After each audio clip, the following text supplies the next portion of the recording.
नमस्कार मंडळी, मी आज तुमच्यासोबत शेअर करणार आहे गाजरचा हलवा मी कशा प्रकारे बनवलेला आहे। त्यासाठी मी गाजर आधी किसून घेतलेला आहे, त्यानंतर 1 वाटी साखर घेतलेली आहे आणि थोडीशी इलायची पावडर घेतली आणि थोडंसं दूध घेतलेलं आहे। काजूला आधी मी तुपामध्ये भाजून घेतलेलं आणि त्याला साईडला काढले आणि त्याच कढईमध्ये मी थोडंसं तूप घालून त्याच्यामध्ये मी गाजर घालून घेतलेले आहे, जे किसलेलं गाजर होतं ते, आणि त्याला 1-2 मिनिटं मी चमच्याने हलवून घेतलेलं आहे।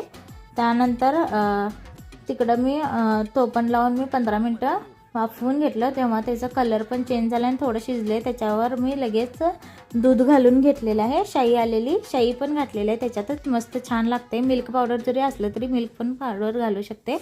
त्यानंतर मी लगेच त्याच्यामध्ये काजू पण घालून 1-2 मिनिटं चमच्याने हलवून घेतले। त्यानंतर मी लगेच तो पण झाकून ठेवलेलं आहे 15 मिनिटं आणि त्यानंतर आणि परत शिजलेलं आहे। त्यानंतर शिजून झाल्यावर मी त्याच्यामध्ये 1 वाटी साखर घालून घेतले आणि 1-2 मिनिटं वाफवून घेतले आणि त्याच्यामध्ये मी लगेच इलायची पावडर घालून घेतले। झाला आपला अशा प्रकारे गाजरचा हलवा। जर हा व्हिडिओ आवडला असेल तर लाईक आणि सबस्क्राईब करा। थँक्यू।